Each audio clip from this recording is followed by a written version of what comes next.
1962 সালের পর দীর্ঘ 64 বছর বিশ্ব ফুটবলে কোনো দল টানা দুবার বিশ্বকাপ জিততে পারেনি। এবার সেই অসম্ভবকে সম্ভব করার মিশনে নামছে লিওনেল স্কালোনির আর্জেন্টিনা। কিন্তু প্রশ্ন হলো, কাতার বিশ্বকাপের সেই অপরাজেয় আর্জেন্টিনা আর আজকের 2026-এর আর্জেন্টিনার মধ্যে তফাৎ কতটা? স্কালোনির ঘোষিত 26 জনের স্কোয়াড কি পারবে মেসির শেষ বিশ্বকাপে ডিফেন্ডিং চ্যাম্পিয়নের তকমা ধরে রাখতে? আজকের ভিডিওতে আমরা আলোচনা করব আর্জেন্টিনার বিশ্বকাপ স্কোয়াডের আসল শক্তি, দুর্বলতা, তাদের রিসেন্ট ফর্ম এবং কারা হতে যাচ্ছে এবারের ট্রাম্প কার্ড, এসব নিয়ে। শুরুতেই দেখে নেওয়া যাক লা স্কালোনেতার সাম্প্রতিক ফর্ম। কাতার বিশ্বকাপ এবং টানা দুটি কোপা আমেরিকা জয়ের পর আর্জেন্টিনার উইনিং মেন্টালিটি এখন তুঙ্গে। বিশ্বকাপ ক্যাম্পের ঠিক আগের প্রীতি ম্যাচগুলোতে আর্জেন্টিনা তাদের চেনা ছন্দ বজায় রেখেছে। জাম্বিয়াকে 5-0 গোলে উড়িয়ে দেওয়া কিংবা মৌরিতানিয়ার বিপক্ষে জয়। স্কালোনি কিন্তু পরীক্ষা নিরীক্ষা থামাচ্ছেন না। তবে আসল পরীক্ষা হবে গ্রুপ জেতে আলজেরিয়া, অস্ট্রিয়া আর জর্ডানের বিপক্ষে। রিসেন্ট ফর্ম বলছে আর্জেন্টিনা অলরেডি একটা সেটেলড এবং উইনিং ট্র্যাকে আছে। এবার আসা যাক এই স্কোয়াডের আসল শক্তিতে। আর্জেন্টিনার সবচেয়ে বড় শক্তির জায়গা দুটো: মিডফিল্ড ডেপথ এবং winning combination. Alexis Mac Allister, Enzo Fernandez এবং রড্রিগো ডি পল, এই ত্রয়ী বিশ্ব ফুটবলের অন্যতম সেরা মিডফিল্ড কম্বিনেশন।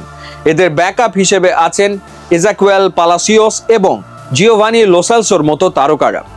গোলবারের নিচে এমিলিয়ানো মার্টিনেস থাকা মানেই ডিফেন্সের জন্য বাড়তি 100% ভরসা। বড় ম্যাচে তার গোলকিপিং এবং সাইকোলজিক্যাল গেম আর্জেন্টিনার অন্যতম বড় প্লাস পয়েন্ট। এই দলটা শুধু মেসির ওপর নির্ভরশীল নয়, স্কালোনি পরিস্থিতি অনুযায়ী 4-3-3 থেকে 4-4-2 ফরমেশনে খুব সহজেই সুইচ করতে পারেন। তবে সবকিছুর পরেও এই দলের কিছু দুর্বলতা বা চিন্তার জায়গা আছে যা স্কালোনিকে ভাবাবে। নিকোলাস ওটামেন্ডির অভিজ্ঞতা আকাশচুম্বী হলেও আধুনিক ফুটবলের কাউন্টার অ্যাটাকিং উইঙ্গারদের সামনে তার গতি একটা বড় চিন্তার বিষয়। ক্রিস্টিয়ান রোমেরো এবং লিজেন্দ্রো মার্টিনেসকে তাই বাড়তি দায়িত্ব নিতে হবে। লিওনেল মেসি এখন খেলছেন ইন্টার মায়ামিতে, বয়স 30-এর কোঠা পার করেছেন অনেক আগেই। তিনি এখনো জাদুকর, কিন্তু হাই ইন্টেন্সিটি নকআউট ম্যাচে আর্জেন্টিনা কি এখনো মেসির একটা জাদুর মুহূর্তের জন্য চাতক পাখির মতো চেয়ে থাকবে? তাহলে এই বিশ্বকাপে আর্জেন্টিনার ভাগ্য নির্ধারণ করবে কারা? নজর রাখুন এই 4 জনের ওপর।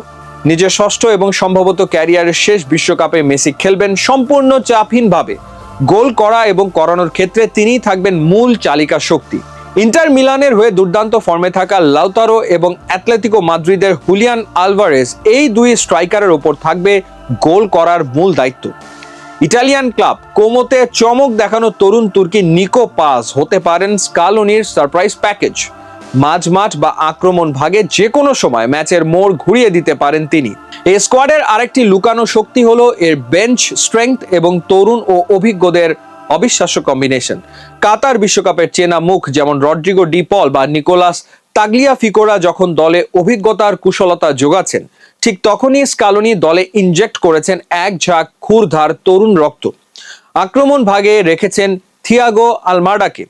যদিও অ্যাটলেটিকো মাদ্রিদের হয়ে চলতি মৌসুমে খুব একটা গেম টাইম পাননি, কিন্তু আলমাডা জাতীয় দলের জার্সিতে বরাবরই ভয়ঙ্কর। বিশ্বকাপ বাছাই পর্বের বিগ ম্যাচগুলোতে মেসির অনুপস্থিতিতে আলমাডা ছিলেন ত্রাণকর্তা। উরুগুয়ের বিপক্ষে ডিবক্সের বাইরে থেকে গোল, ব্রাজিলের বিপক্ষে অসাধারণ পারফরমেন্স কিংবা কলম্বিয়ার বিপক্ষে পিছিয়ে পড়া ম্যাচে একেবারে শেষ মুহূর্তে সমতাসূচক গোল করেছিলেন এই তরুণ। এইসব কারণে আলমাডার ওপরে বিশ্বাস রাখতে বাধ্য ছিলেন স্কালোনি।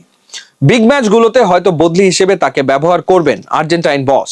সঙ্গে জিওলিয়ানো সিমিওনি, যাকে উইং থেকে শুরু করে রাইট মিডফিল্ড কিংবা উইং ব্যাক হিসেবে ব্যবহার করতে পারবেন স্কালোনি। এর সঙ্গে আছেন ভ্যালেন্টাইন বার্কো, লেফট ব্যাক থেকে লেফট মিডফিল্ড, সেন্টার মিডফিল্ড, যখন যেখানে প্রয়োজন সেখানে সার্ভিস দেবেন দলকে। আর ম্যাচ চলাকালে সিমিওনি আলমাডা বার্কোর মতো ফুটবলারদের ব্যবহার করে যে কোনো মুহূর্তে উইং প্লে বা কাউন্টার অ্যাটাকের গতিপথ বদলে দিতে পারেন। বেঞ্চের এই গভীরতার কারণেই প্রতিপক্ষ দলগুলো ম্যাচের শেষ 30 মিনিটে গিয়েও আর্জেন্টিনার ডিফেন্স বা মিডফিল্ডকে সহজে রিড করতে পারবে না। অভিজ্ঞদের মগজাস্ত্র আর তরুণদের ক্ষিপ্রতা, এই দুইয়ের যুগলবন্দি এবার আর্জেন্টিনার ব্যাক টু ব্যাক বিশ্বকাপ জয়ের অন্যতম বড় চাবিকাঠি হতে পারে।